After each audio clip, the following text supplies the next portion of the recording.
खुद बाबा ने अपनी कार की डिक्की में गरम गरम नाश्ता बच्चों के लिए रखा हुआ था, वह बाहर निकाला गया। इडली और वड़ा सब बच्चों को अपने हाथ से बाबा ने दिया।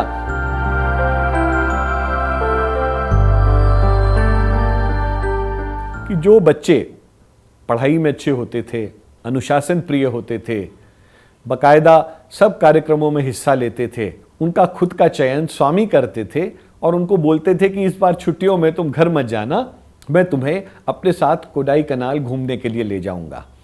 तो हर बच्चा बेस्ट से बेस्ट बिहेवियर करता था ताकि उसको वहाँ रहने का मौका मिले, बाबा का सानिध्य प्राप्त हो सके और बाबा के साथ कोडाई कनाल जाने का मौका मिले।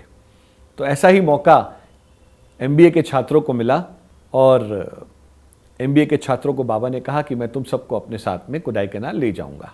अब सुबह बिल्कुल प्रातः काल बाबा को निकलना था और बाबा ने कहा था तुम सब तैयार होकर के बस में बैठना और बस मेरे पीछे पीछे आएगी। अब जो समय हुआ, बाबा की गाड़ी फौरन तेजी से वृंदावन से निकली और बाबा की गाड़ी के पीछे एक कार, 2, 3, 4, 5, 10, 12 गाड़ियां एकदम लग गई और उसके बाद बस का नंबर आया और बस बिल्कुल पीछे पीछे अंत में चल रही थी और बाबा की गाड़ी आगे आगे चल रही थी। जो ही सुबह की पहली किरण फूटी, 6:30-7 बजे का समय था, जब सूर्य देवता पूरे निखार पर आ गए थे, तो बाबा ने अचानक अपनी गाड़ी रोकी और जो ही गाड़ी रोकी तो बाकी सब गाड़ियां भी रुक गई। और थोड़ी देर में बाबा की गाड़ी में जो बाबा के वाहन चालक थे वे बाहर निकल के आए और उन्होंने बच्चों से कहा कि बाबा कह रहे हैं कि अब सब सुबह का नाश्ता यहाँ नदी के किनारे बैठ करके करेंगे। एक सुंदर पिकनिक मैट आ गई, सब बच्चे वहाँ बैठ गए। खुद बाबा ने अपनी कार की डिक्की में गरम गरम नाश्ता बच्चों के लिए रखा हुआ था, वह बाहर निकाला गया। इडली और वड़ा सब बच्चों को अपने हाथ से बाबा ने दिया। सब बच्चे अभिभूत हो रहे थे बाबा के इस प्रेम को देख करके कि बाबा अपने हाथों से सबको नाश्ता दे रहे हैं।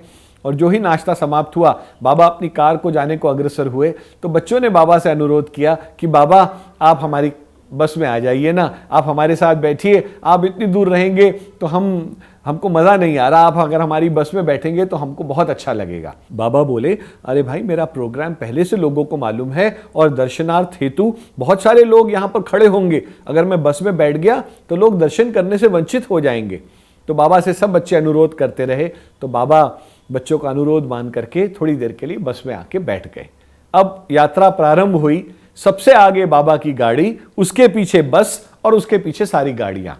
अब जो ही कोई एक गांव या कोई शहर आया तो सीमा के बाहर क्या देखा कि एक तरफ जेंट्स और एक तरफ लेडीज पूरी लंबी लाइन बना करके रोड के चारों ओर हाथ जोड़ करके बाबा के दर्शनार्थ हेतु बहुत धीर गंभीर होकर के भजन चल रहा है, बाबा का जयकारा हो रहा है, साई राम कर रहे हैं। और जो ही बाबा की गाड़ी निकलती थी तो बाबा की कार की ड्राइवर बाबा की गाड़ी धीमी कर लेते थे ताकि बाबा के दर्शन हो सके और बिल्कुल धीमे धीमे ले जाते थे और बस भी बिल्कुल धीमे धीमे निकलती थी। और बस में क्या चल रहा था कि बाबा बोलते थे कि तुम राम का भजन गाओ, तुम कृष्ण का भजन गाओ, तुम अल्लाह का भजन गाओ, तुम गुरु नानक जी का भजन गाओ। और इस तरह बच्चे भजन गाते हुए, बाबा हाथ में तालम बजाते हुए चले जा रहे थे। और जो ही कोई शहर आता सब लोग गाड़ी की ओर झुक करके देखते और जब बाबा नहीं दिखते कार में तो वे गाड़ी को ऐसे आंखों से लगा लेते, ऐसे कर लेते, कुछ लोग हाथ को लगा करके कि मान लो बाबा तो नहीं दिखे पर गाड़ी के दर्शन हो गए। तो यह वाकया एक जगह हुआ, 2 जगह हुआ, 3 जगह हुआ। तो जब भजन रुके तो बाबा ने कहा, देखना अब यह शहर में भी लोग ऐसा ही करेंगे कि देखो मैं तुम लोगों के साथ बस में बैठा हूं पर लोग गाड़ी के दर्शन कर रहे हैं, है ना मूर्ख लोग। सब लोगों ने, जितने भी छात्र थे, सब ने सर हिला दिया वहां पर कि हाँ स्वामी, यह सब मूर्खता ही है कि आप तो बस में बैठे और वो गाड़ी को नमस्कार कर रहे हैं। तो स्वामी ने कहा, इससे तुम्हें क्या शिक्षा मिलती है?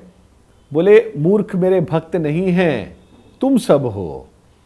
बोले, मैं तुम्हें गुड कंपनी के बारे में क्या बोलता आया हूं, तुम मुझे बताओ कि तुम किसके सानिध्य में रहते हो और मैं तुम्हारे व्यवहार के बारे में बता दूंगा। और फिर स्वामी ने खुलासा किया कि यह कार, यह गाड़ी हमेशा स्वामी के सानिध्य में रही है, हमेशा स्वामी इसमें बैठ करके जाते रहे हैं। तो आज स्वामी इस गाड़ी में नहीं बैठे हैं तो भी लोग इस गाड़ी को नमस्कार कर रहे हैं, इस गाड़ी से आशीर्वाद प्राप्त कर रहे हैं।